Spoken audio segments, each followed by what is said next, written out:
मु समस्त को स्वागत करुच्ची फोम ट्यूटोरियल्स यूट्यूब चैनल को। आज क्लास रे आम आलोचना करबा जे +3 तृतीय सेमेस्टर रो कोर 5 हला कोर 5 बा कोर भी जो हम रही कोर 5 रो यूनिट 3 ऊपर जोंथरे कि हम यूनिट 1 ऑलरेडी आलोचना करी सारी चे यूनिट 2 भी हमर फरी आइची नवजागरण एवं सत्यवादी साहित्य धारार वैशिष्ट्य एवं यूनिट 3 रे जो समकालीन प्रमुख कवि और कथाकार माने एई जगह रे हमको राधानाथ जुगर तीन जन को ना देइची राधानाथ राय फकीर मोहन एवं गंगाधर मेहर बोलिकी आउ सत्यवादी जुगर दी जन को ना देइची गोपबंधु आउ गोदावरी बोलिकी। तो से ऊपर आम राधानाथ ऑलरेडी आलोचना कर सारी राधानाथ तापर आज क्लास आम आलोचना करिया फकीर मोहन को नेक्स्ट क्लास आम गंगाधर गोटे क्लास गोपबंधु गोटे क्लास गोदावरी को आम आलोचना करके हमर क्लास ए दिन दिन भितर सारी देबा। तो आज आम आलोचना करबा फकीर मोहन सेनापति ऊपर। फकीर मोहन सेनापति जहां ना तो समस्त जानी फकीर मोहन सेनापति ना है तो व्यासकवि फकीर मोहन सेनापति व्यासकवि कहीं कह जाए ना जे से महाभारत सफल अनुवाद करते से महाभारत सफल अनुवाद करते से व्यासकवि कह जाए। तो व्यासकवि फकीर मोहन को आलोचना करवा। देख जे व्यासकवि फकीर मोहन राधानाथ परे से कविता रचना करछंती काव्य रचना करछंती किंतु विशेषकर से प्रसिद्धि अर्जन करछंती कथा साहित्य जो थे कि गल्प और उपन्यास जाऊँगी से प्रसिद्धि अर्जन करछंती। माने फकीर मोहन गल्प माने कविता काव्य बहुत कम आसो कि क्वेश्चन पचारे गल्प और उपन्यास तो से जेहेतु कथा साहित्य प्रसिद्धि अर्जन करछंती तेणु आम कथा साहित्य उपर टिके बेसी गुरुत्व आरोप करबा। जेमति राधानाथ राय काव्य प्रसिद्धि अर्जन करछंती केदार गौरी नंदीकेश्वरी चंद्रभागा उषा चिलिका पार्वती महायात्रा जयती केशरी दरबार जहाँ भी हो है। तो फकीर मोहन को आलोचना करबा। देखो जे यही परिवर्तित परिस्थिति रे गल्पकार फकीर मोहन आविर्भाव यथार्थ विस्मय सृष्टि करिथाए। अमर शिल्पी फकीर मोहन उपन्यास और गल्प रचना रे असाधारण शिल्प नैपुण्य प्रदर्शन करथिले मध्य कविता रचनारू ही तांको प्रतिभार स्फुरण घटिथिला। जे से कथा साहित्य रे गल्प एवं उपन्यास प्रसिद्धि अर्जन करथिले किंतु माने कवितारू तांको प्रतिभार आद्य स्फुरण घटिथिला। अवसर समय रे क्षुद्र क्षुद्र घटनावली को भित्ति करी पद्य रचना करिबा और जीवनर नाना घटना रे आवेगमय अनुभूति को सरल कोमल पद्य प्रकाश करने सूत्र रे फकीर मोहन गद्य रचना रे हाथ देवा पूर्व कवि रूपे ख्याति अर्जन करते। प्रथमे से गद्य रचना रे हाथ देते गद्य रचना जिते हाथ देते गद्य माने कौन गल्प उपन्यास ए जगह पिला माने कथा साहित्य गद्य रचना कहले तुम गल्प उपन्यास को ही बुझीब। तो से गद्य रचना करने पूर्व निजर जो जीवन जो छोट छोट घटना गुड़िक निजर जो आवेगमय अनुभूति गुड़िक भिन्न भिन्न कविता गुड़ाक से रचना करते जो आम उपहार पुष्पांजलि अवसरवास तापर पूजा फूल धुईल ए सब कविता संकलन गुड़ाक आम देखा पाइबा फकीर मोहन सेनापति। तो फकीर मोहन सेनापति दीटा कविता संकलन जानी था उपहार पुष्पांजलि है उपहार पुष्पांजलि पूजा फूल बोलिकी जो थे कि 26 कविता रही धूली है यहाँ हूँ गोटे कविता संकलन गुड़ाक। तापर देखा जे रामायण महाभारत अनुवाद से पद्य रचना करने संगे संगे वृद्धंकर जीवन को लेकिन बौद्धावतार काव्य रचना करते से सब फकीर मोहन कर्ममय जीवन काल मध्य ओडिशार विभिन्न गणजात राज्य गुड़िक देवान रूप से कर्ममय जीवन अतिबाहित करने संगे संगे काव्य कविता और केतेक पाठ्यपुस्तक रचना क्षेत्र में से हाथ देते। से माने वृत्ति थी गोटे देवान वृत्ति थी देवान वृत्ति भिन्न भिन्न जगह से काम करने समय माने आम देखा पाइबा विभिन्न जगह से काम करने समय लेखा वृत्ति से हाथ देते माने से वृत्ति देवान काम किंतु से साहित्य सृजन गुरुत्व देते से जगह कविता लेखा लुखी आरंभ कर जड़े हास्यरसिक और व्यंग विद्रूपमूलक रचनार स्रष्टा रूपे परवर्ती गल्प उपन्यास गुड़िक फकीर मोहन को देखा मिले ताहा संकेत माने आम देखा पाइबा। उत्कल भ्रमण नामक एक दीर्घ पद्य ओडिशार समसामयिक साहित्यिक सांस्कृतिक और राजनैतिक वातावरण सहित तत्कालीन तुंग व्यक्तित्व मानकर परिचय हास्य एवं व्यंग विद्रूपर रसाल परिप्रकाश से अंकन कर। उत्कल भ्रमण गोटे भ्रमण कहानी पिला माने है उत्कल भ्रमण गोटे वाल्टियर दर्शन बोलिकी वाल्टियर दर्शन लिखि नियो वाल्टियर है वाल्टियर उत्कल भ्रमण और वाल्टियर दर्शन ये दीटा भ्रमण कहानी कौनटा उत्कल भ्रमण और वाल्टियर दर्शन से जगह से विवरण देखा पाया। फकीर मोहन शिल्प गौरव यथायथ भाव में प्रकटित गल्प उपन्यास गुड़ाक शासन जीवन अवसर नेला गल्प उपन्यास रचना करके जीवन अवशिष्ट समय से साहित्य को देइछंती। तो ये जगह आउ गोटे रहा गुरुत्वपूर्ण जोटा कि फकीर मोहन को देखा ननांक पांजी रम्य रचना लिखिपर ନନାଙ୍କ ପାଞ୍ଜି ବୋଲିକି ହେଲା ନନାଙ୍କ ପାଞ୍ଜି ବୋଲିକି ତାଙ୍କର ଗୋଟେ ରମ୍ୟ ରଚନା ଅଛି ଆଉ ତାଙ୍କର ଆତ୍ମଜୀବନୀ ଯୋଉଟା କି ଆତ୍ମଚରିତ ତାଙ୍କର ଆତ୍ମଜୀବନୀ ହଉଛି କଣ ଆତ୍ମଚରିତ ଯେଉଁଭଳି ଭାବରେ ପ୍ରଥମ ଜୀବନୀ ଭାବରେ ଦିବାକର ଦାସଙ୍କର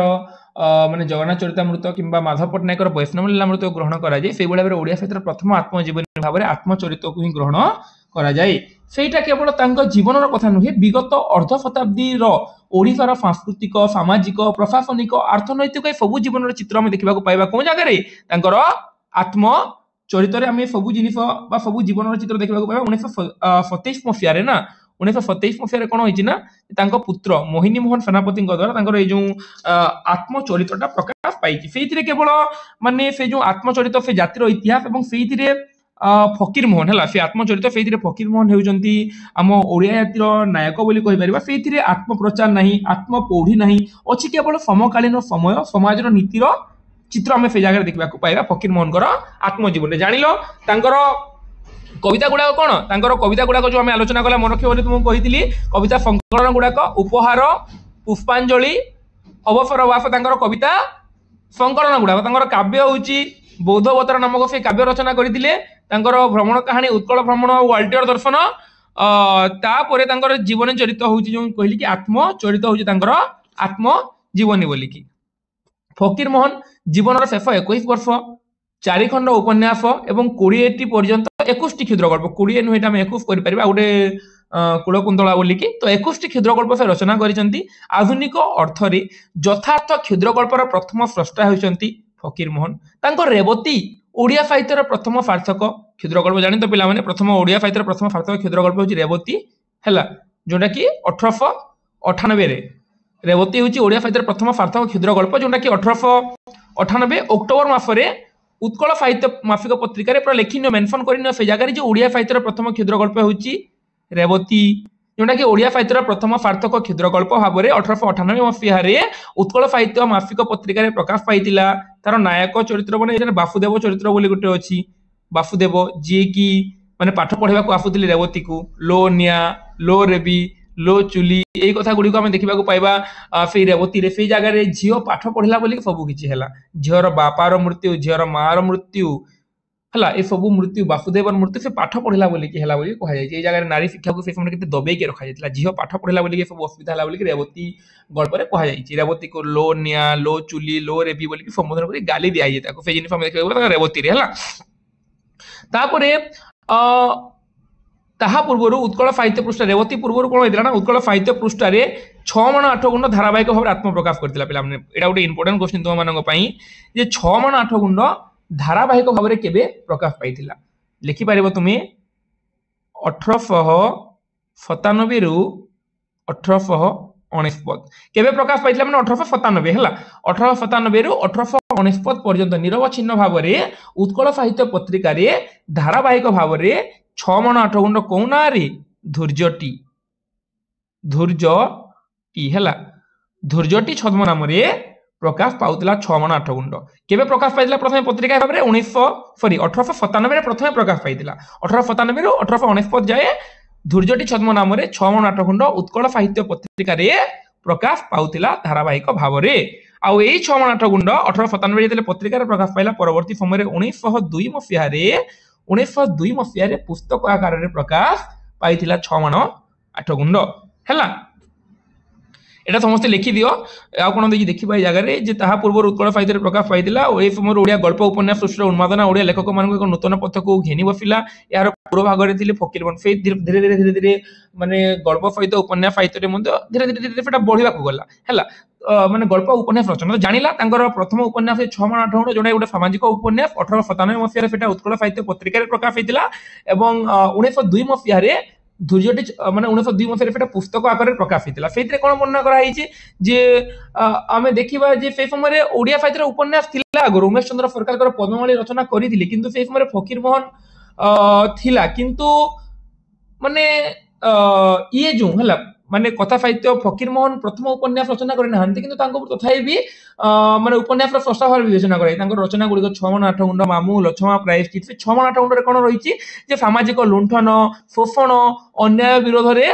प्रतिवाद आम देखा पाइबा 6 मण 8 गुंडर मुख्य विषय वस्तु 6 8 समस्त जानिच पिला माने स्टोरी स्टोरी तुमको जस्ट शॉर्टकट टिके मु कहि दिए ए जगह रे फारिया चरित्र बोली गोटे थिला फारिया भगिया चरित्र फारिया भगिया हला तांकर गोटे गाई थिला जार ना होउची नेतो बोली की नेतो गाई थिला एवं ए जगह मुख्य खळ चरित्र होउची रामचंद्र मंगराज ए जगह गोटे खळ चरित्र होउची रामचंद्र मंगराज फारिया भगिया दी जण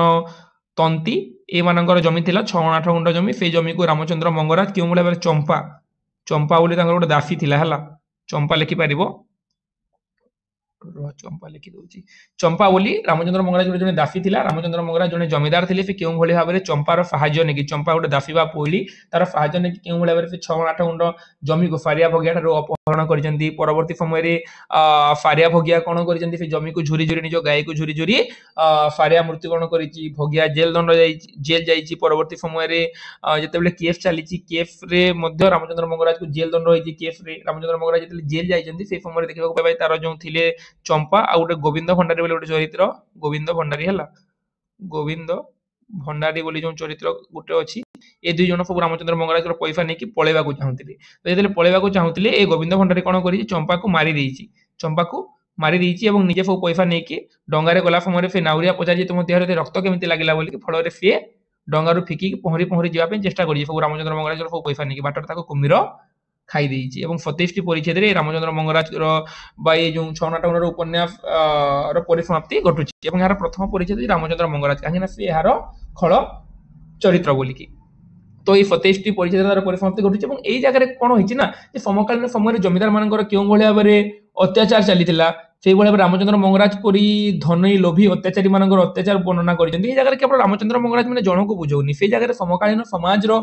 जमीदार मानकर प्रतिनिधित्व करूची रामचंद्र मंगराज केवल जणे रामचंद्र मंगराज नहि समग्र समाज रामचंद्र मंगराज समकालीन समाज रो से समय रो जमीदार मानकर प्रतिनिधित्व करूची एवं ए जगह रे से कोन करिसेंती उपन्यास रे जे से दंड देइचंती काहाकू दंड देइचंती जे जे जेपरि काम करिवो से अन्य जन्म रे नहि से जन्म रे से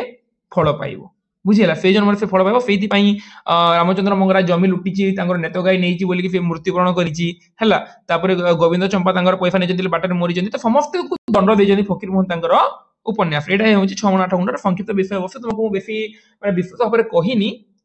पढ़ेइतिले हे तुमको डीप क्वेश्चन देबनी 6 8 गुंड 27 टी परिच्छेद रहिची रामचंद्र मंगराज 1897 मसिया उत्कल पत्रिका रे प्रकाश पाइदिला 1902 मसिया रे पुस्तकागार रे प्रकाश पाइदिला धैर्यटी शतम नंबर रे प्रकाश पाइदिला यार मुख्य खलनायक होची रामचंद्र मंगराज बास एति जानले तुमर 6 8 गुंड सरी गला तुमको हारु बेसी डीपली बिल्कुल भी क्वेश्चन देबो नाही हला एटा होची 6 8 गुंड तर नेक्स्ट देखिया पिला माने 6 8 गुंड पर तांकर आउ कोन देइची जगह देखिबा रो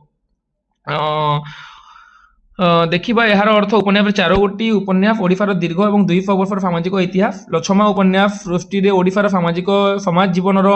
शासनकालीन अत्याचार देखिबा को पाइबा लछमा रे ओडिफा रे इंग्रज मानक शासन काल रो इंग्रज सरकार को जो सूर्यास्त आइन आसीतला से बेले केउ मोडा बरे लुटुतिले लोक माने लछमा रे हमें फेटा देखिबा को पाइबा तापर तांकर मामू आउ प्रायश्चित हला ए जगह को देइनी तांकर टिके रहो हां तांकर मामू आउ मु तुमको कहि देबा को चाहे तांकर लेख तांकर द्वितीय उपन्यास होची मामू उपन्यास यार देइनी पिलान मु डीटीपी करिया पे माने बहुत टाइम लागबो तुमरो कोर्स करि पारि माने मामू लेखि नियो जे मामूटा 1913 मसिया रे प्रकाशित होइतिला मामूटा 1913 मसिया लेखि नियो हला मामूटा 1913 मसिया रे प्रकाशित होइतिला तापरे जो लछमाटा रहिला मामू लछमार केते 1914 प्रायश्चित हां लछमाटा 1914 हला मामूटा 1913 लछमाटा 1914 1914 हला मामू लछमा आउटे तांगर जो रहिला प्रायश्चित बोली की प्रायश्चित 1915 हला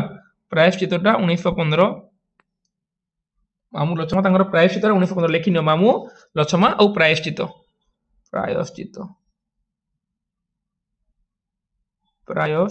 हला प्रायश्चित उपन्यास 1915 मसिया रे रचित होइतिला तो मामू उपन्यास रे कोन होइछि ना मामू उपन्यास रे जदि हम देखिबा सीरियली ताले से जगह रे मामू चरित्र रो वर्णना करा हिछि गोटे कटक शहर रो गोटे कथा वर्णना करा हिछि से जगह रे मामू जो हला से जगह रे हम देखिबा जे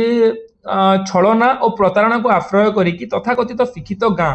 टाउटर समाज रे जो अन्याय एवं अत्याचार चले जंदी से जिनिस को नेकी वर्णना करा हिछि ए जगह रे मामू कहिले पिला माने मामू कहिले बुझौछि नाजर नटवर दास को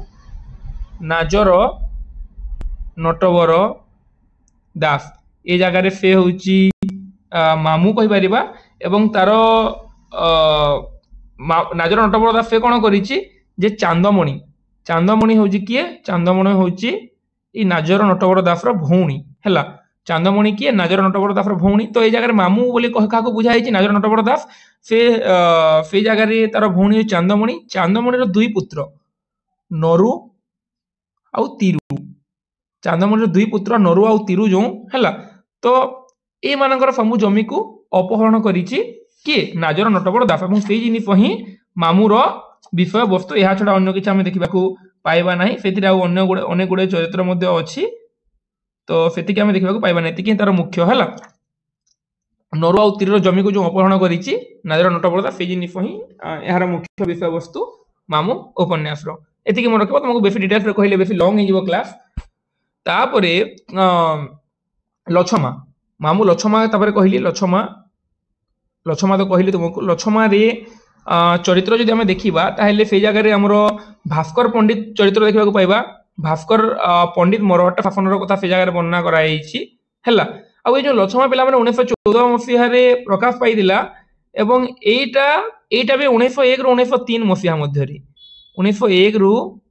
1903 ମସିହା ମଧ୍ୟରେ ଲଛମା ବି ଉତ୍କଳ ସାହିତ୍ୟରେ ପତ୍ରିକା ଆକାରରେ ପ୍ରକାଶ ପାଉଥିଲା ପତ୍ରିକା ଆକାରରେ ଅଲଗା ପୁସ୍ତକ ଆକାରରେ ଅଲଗା ତ 1901 ରୁ 1903 ମସିହା ପର୍ଯ୍ୟନ୍ତ ସେଟା ପତ୍ରିକା ଆକାରରେ ପ୍ରକାଶ ପାଉଥିଲା ଏବଂ 1914 ରେ ପୁସ୍ତକ ଆକାରରେ ପ୍ରକାଶ ପାଇଲା ଓଡ଼ିଶାରେ ମରହଟ୍ଟା ବର୍ଗୀମାନଙ୍କର ଲୁଣ୍ଠନ ତତ୍କାଳୀନ ସମାଜର ସାମାଜିକ ରାଜନୈତିକ ଅବସ୍ଥାର ନିଚ୍ଛକ ପ୍ରତିଛବି ଆମେ ଦେଖିବାକୁ ପାଇବା ଆମର ଲଛମା ଉପନ୍ୟାସ ଲଛମା ହେଉଛି ଏହାର ନାୟିକା ହେଲା ଲଛମା ହେଉଛି ଏହାର ନାୟିକା ଏବଂ ବାଦଲ ସିଂ ହେଉଛନ୍ତି ଏହାର ନାୟକ ପ୍ରଥମେ ଏହାର ନାଁ ଥିଲା ଅପୂର୍ବ ମିଳନ ପ୍ରଥମେ ଏହାର ଏଇ ଯୋଉ ଲଛମାର ନାଁ ଥିଲା କଣ ନା ପ୍ରଥମେ ଲଛମାର ନାଁ ଥିଲା ଯୋଉ ଅପୂର୍ବ ମିଳନ ନାଁରେ ଏଇଟା ପ୍ରଥମେ ପ୍ରକାଶିତ ହୋଇଥିଲା ଲଛମା ଉପନ୍ୟାସଟା ଅପୂର୍ବ ମିଳନ ହେଲା ଅପୂର୍ବ ମିଳନ ନାଁରେ ପ୍ରକାଶିତ ହୋଇଥିଲା କିନ୍ତୁ ପରବର୍ତ୍ତୀ ସମୟରେ ସେଟା ଲଛମା ହେଇଯାଇଥିଲା ତ ମରହଟ୍ଟା ମାନଙ୍କର କେଉଁ ଭାବରେ ଯୋଉ ଲୁଣ୍ଠନ କରୁଥିଲେ ସେଇ ଜିନିଷ ଦେଖିବାକୁ ପାଇବା ଏବଂ ସେଇ ଜାଗାରେ ବାଦଲ ସିଂ ଆଉ ଲଛମା ଚରିତ୍ର এই জায়গার নায়ক নায়িকা বাদল সিং মানে লছমাকে কেউ ভাবে ভাবে যাত্রা দেখা আসিছি তাকে কেউ সেইভাবে কেউ ভাবে অপহরণ করিকি নিয়ে আইছি পরবর্তী সময় বাদল সিং তাকে বঞ্চাইଛନ୍ତି সেই জিনিস আমি দেখা পাইবা নায়ক নায়িকা লছমা ଆଉ বাদল সিং তারপরে প্রায়শ্চিতটা যেটা 1915 মସିହାରେ প্রকাশ পাইଥିଲା প্রায়শ্চিত কেবে 1915 মସିହାରେ প্রকাশ পাইଥିଲା এবং প্রায়শ্চিত আমি দেখা পাইবা যে বৈষ্ণব চরণ পট্টনায়ক বলে জনে ଥିଲେ ଆଉ ବୈଷ୍ଣବ ଚରଣ ପଟ୍ଟନାୟକ ଆଉ ତା ସହିତ ଲୋକ ମାନେ ତା ସହିତ ବୈଷ୍ଣବ ଚରଣ ଆଉ ଜଣେ ଶଙ୍କରଷଣ ମହାନ୍ତି ବୋଲି ଥିଲେ ଉଭୟଙ୍କର ଅପୋଜିଟ୍ ଥିଲେ ତ ଉଭୟଙ୍କର ସନ୍ତାନ ମାନଙ୍କ ମଧ୍ୟରେ ପ୍ରେମ ସମ୍ପର୍କ ଜାତ ହେଇଛି ପରବର୍ତ୍ତୀ ସମୟରେ ଆମେ ଦେଖିବାକୁ ପାଇବା ଯେ ତାଙ୍କର ବିବାହ ଏବଂ ଏଇଭଳି ଭାବରେ ଲାଷ୍ଟରେ ସମସ୍ତେ ଯୋଉ ପ୍ରାୟଶ୍ଚିତ କରିଛନ୍ତି ସେଇ ଜିନିଷ এই ପ୍ରାୟଶ୍ଚିତର ବିଷୟବସ୍ତୁ ତୁମକୁ କୌଣସି କ୍ୱେଶ୍ଚନ ଦେବନି ପ୍ରାୟଶ୍ଚିତ ଉପନ୍ୟାସରେ ତୁମେ ଯଦି ଚାହିଁବ ତାହେଲେ ତୁମେ ଲେଖିପାରିବ ଯେ ବୈଷ୍ଣବ ଚରଣ ପଟ୍ଟନାୟକ ବିଦ୍ୟାଧର ମହାପାତ୍ର ହେଲା ବୈଷ୍ଣବ ଚରଣ ପଟ୍ଟନାୟକ ବିଦ୍ୟାଧର ମହାପାତ୍ର ବୈଷ୍ଣବ ଚରଣ ପଟ୍ଟନାୟକର ପୁଅ ହେଉଛି ଗୋବିନ୍ଦ ଚନ୍ଦ୍ର ବୈଷ୍ଣବ ଚରଣ ପଟ୍ଟନାୟକର ପୁଅ ହେଉଛି ଗୋବିନ୍ଦ ଚନ୍ଦ୍ର ହେଲା ବୈଷ୍ଣବ ଚରଣ ପଟ୍ଟନାୟକର ପୁଅ ହେଉଛି ଗୋବିନ୍ଦ ଚନ୍ଦ୍ର ଆଉ ଶଙ୍କରଷଣଙ୍କର ଝିଅ ହେଉଛି ଇନ୍ଦୁମତୀ ଦି ଜଣ ଚରିତ୍ର କହିଲି ବୈଷ୍ଣବ ଚରଣ ପଟ୍ଟନାୟକ ଆଉ ବିଦ୍ୟାଧର ତ ସେଇଭଳି ଭାବରେ ବୈଷ୍ଣବ ଚରଣ ପଟ୍ଟନାୟକର ପୁଅ ଥିଲା ବୁଝିହେଲା ତ ଯେ ଗୋବିନ୍ଦ ଚନ୍ଦ୍ରଙ୍କର ଯୋଉ ଆରେ ମନେ ପଡ଼ିଲାନି ପୁଣି ଗୋବିନ୍ଦ ଚନ୍ଦ୍ର ଆଉ ଶଙ୍କରଷଣ ମହାନ୍ତିଙ୍କ କଥା ବର୍ଣ୍ଣନା କରାଏ ଜମିଦାର ସରି ଗୋବିନ୍ଦ ଚନ୍ଦ୍ର ପୁଣି କହିଥିଲି ବୈଷ୍ଣବ ଚନ୍ଦ୍ର ଟିକେ କନଫ୍ୟୁଜ ଲାଗୁଛି ପିଲା ମୁଁ ଦେଖୁନି ଆକ୍ଚୁଆଲି କୌଣସି ଜାଗାରୁ ଏବେ ମାନେ ଭାବିଲା ବେଳକୁ ଟିକେ କନଫ୍ୟୁଜ ଲାଗୁଛି ଚରିତ୍ର ଗୁଡାକ ଯେ ବୈଷ୍ଣବ ଚରଣ ପଟ୍ଟନାୟକ ଏବଂ ଯୋଉ ବୈଷ୍ଣବ ଚରଣ ପଟ୍ଟନାୟକ ଆଉ ଯୋଉ ଶଙ୍କରଷଣ ମହାନ୍ତି ହେଲା ବୈଷ୍ଣବଙ୍କର ପୁଅ ଗୋବିନ୍ଦ ଚନ୍ଦ୍ର ଆଉ ଶଙ୍କରଷଣର ଝିଅ ଇନ୍ଦୁମତୀ ଯୋଉ ସେଇ କଥା ହିଁ ଆମର ଏହାର ବିଷୟ ବସ୍ତୁ ତ ତାପରେ ଆମେ ସିଧା ଆଲୋଚନା କରିବା ଯେ ଯୋଉଟା ଦେଇଛି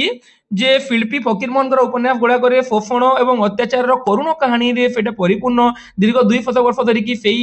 ସମାଜର ଚିତ୍ର ଆମେ ଦେଖିବାକୁ ପାଇବା ଫକୀରମୋହନଙ୍କର ଉପନ୍ୟାସ ପଢିକି ଫକୀରମୋହନଙ୍କର ଉପନ୍ୟାସ ଗୁଡିକ ଅପୂର୍ବ କଳା କୁଶଳତା ମଧ୍ୟରେ କରୁଣ ରସର ଚିତ୍ର ମଧ୍ୟ ଆମେ ଦେଖିବାକୁ ପାଇବା ହେଲା ଗଳ୍ପକାର ଫକୀରମୋହନ କ୍ଷୁଦ୍ର ଗଳ୍ପ ରଚନାରେ ଏ ଦେଶର ସମାଜ ଜୀବନର ପ୍ରାଣ ପ୍ରକାଶ କରିଛନ୍ତି ତାଙ୍କର ସମସାମୟିକ ଓଡ଼ିଶାରେ ସମାଜ ଲୋକଙ୍କ ଭିତରେ ନାନା ଧରଣର ଯୋଉ କୁସଂସ୍କାର ଅନ୍ଧବିଶ୍ୱାସ ଯୋଉ ପୁରୀ ରହିଥିଲା ସେଇ ଜିନିଷକୁ ସେ ଦୂର କରିବାକୁ ଚେଷ୍ଟା କରିଛନ୍ତି এই ଜିନିଷ ତମେ ଚାହିଁଲେ ପଢି ପାରିବ ଏଥିରେ ଆଉ କିଛି ନାହିଁ ତୁମକୁ ଯୋଉଟା ବୁଝେଇଲି ସେ ଭିତରୁ ହିଁ ଯିବ ହେଲା ଫକୀରମୋହନ ଥିଲେ ଏକ ଉଚ୍ଚ କୋଟିର ଉପନ୍ୟାସ ସୁଲଭ ସହାନୁଭୂତିପୂର୍ଣ୍ଣ ଅନ୍ତର ତେଣୁ ତାଙ୍କର ଉପନ୍ୟାସ फकीर मनकर थिला गुटे कोन जे उपन्यासिक सुलभ सहानुभूतिपूर्ण अंतर तेणु तांकर उपन्यास गल्प गुड़िक समाजर नितांत तल स्तर मनीष मान प्रति असीम स्नेह श्रद्धार अमृत धारा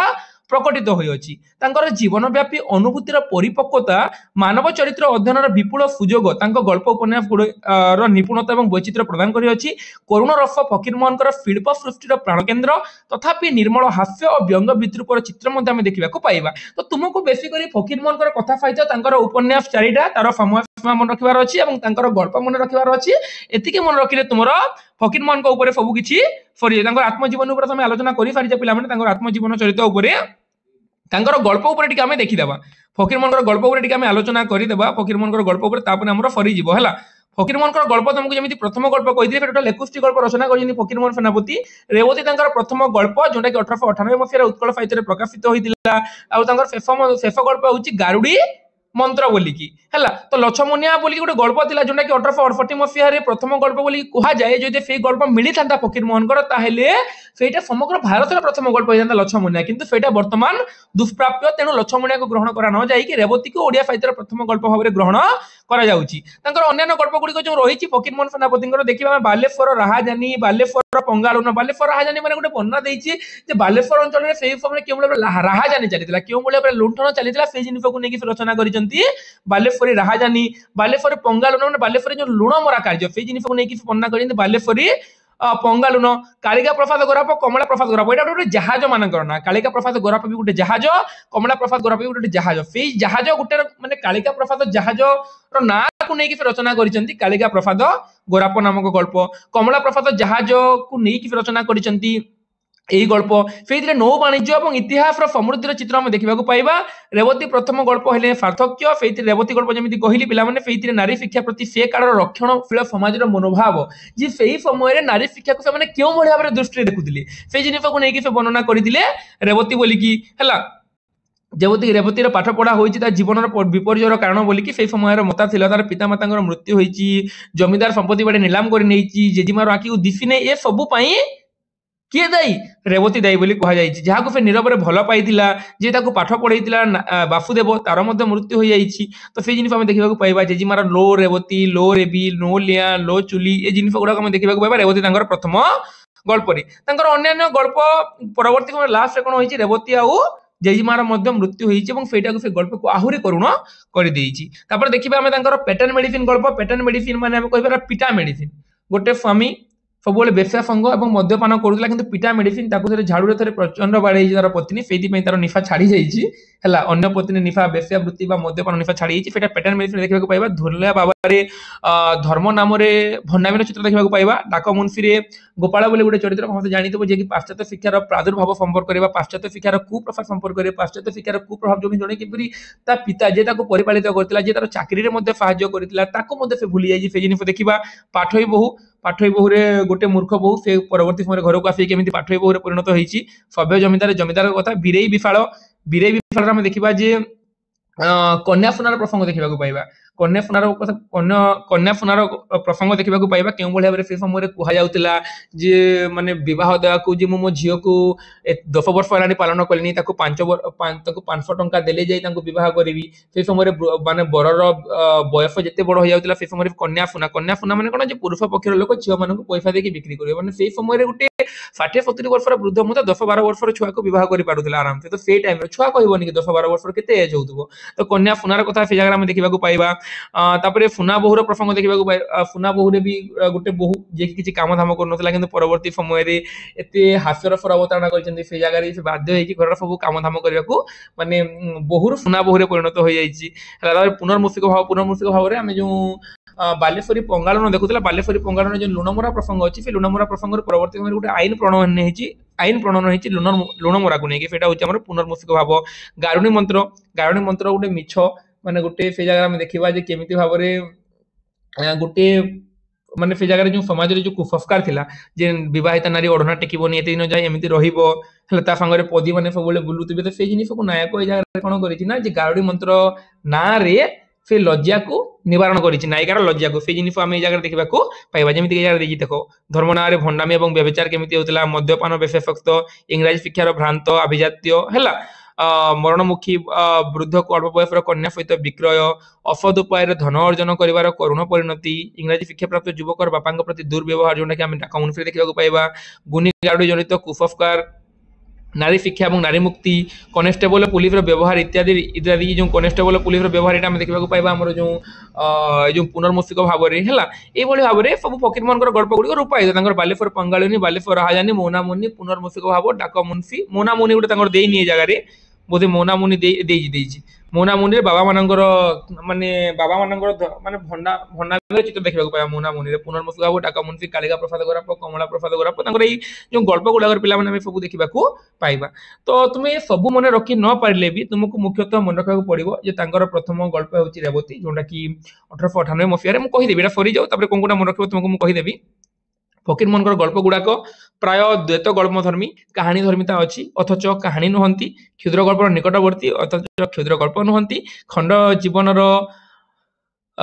चित्र नाही, मुहूर्तर व्यंजन नाही, अच्छी दीर्घ जीवन कहानी आम देखा पाइबा फकीर मान गल्प गुड़िक हास्य, विद्रूप और कारुण्य यही त्रिविध भाव वर्णना कराई। आदि पर्व में फकीर मान गल्प रचना कर ओडिया क्षुद्र गल्पर मार्ग प्रस्तुत करदे जे प्रथमे जो आम ओडिया साहित्य में जो गल्प देखुचा प्रथमे ही से आरंभ होता। 20 गोटी गल्प पढ़ी माने